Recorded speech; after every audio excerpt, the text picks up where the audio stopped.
అనారోగ్యకరమైన జీవనశైలి కారణంగా మధుమేహం ఇప్పుడు చాలా సాధారణ వ్యాధిగా మారింది. మునగ ఆ విషయంలో మేలు చేస్తుంది. ఇందులోని పోషకాలు రక్తంలో చక్కెర, ఇన్సులిన్ స్థాయిలను నియంత్రించడానికి సహాయపడతాయి. కానీ మధుమేహ వ్యాధిగ్రస్తులు మునగాకు తినేటప్పుడు కాస్త జాగ్రత్తగా వ్యవహరించాలి. ఎందుకంటే ఇది శరీరంలోని చక్కెర పరిమాణాన్ని బాగా తగ్గిస్తుంది. ఇది హైపోక్సేమియాకు కూడా కారణమవుతుంది. చక్కెరను నియంత్రించడానికి మీ ఆహారంలో ఎక్కువ మునగాకును తక్కువ మోతాదులో మాత్రమే తీసుకోవాలంటున్నారు నిపుణులు. మునగలో ఉండే అధిక ఫైబర్ ప్రమాదకరం అవుతుంది. శరీరానికి ఫైబర్ అవసరం అయినప్పటికీ అతిగా తినడం ప్రమాదకరం.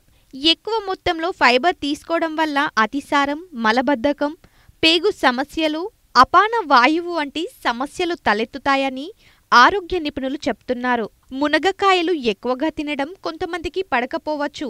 ఎందుకంటే దీనిలోని కొన్ని రసాయనాలు కొంతమందిలో ఎలర్జీని కలిగిస్తాయి.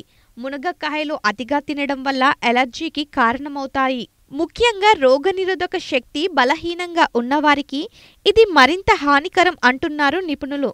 అలాగే గర్భధారణ సమయంలో మహిళలు ఆరోగ్యకరమైన ఆహారం తీసుకోవాల్సి ఉంటుంది. అలాంటప్పుడు అనేక పోషకాలు, విటమిన్లు ఉన్నప్పటికీ మునగ వంటకాలు కొన్నిసార్లు గర్భిణీలో అలర్జీకి దారితీస్తాయి. ఇది పుట్టబోయే బిడ్డకు కూడా ప్రభావితం చేస్తుంది. అందుకే అతిగా తింటే అమృతం కూడా విషమవుతుంది అనే నానుడి ప్రకారం మునగకాయలు, ఆకులు వంటి వంటకాలకు మితంగా తినాలని వైద్య ఆరోగ్య నిపుణులు చెప్తున్నారు.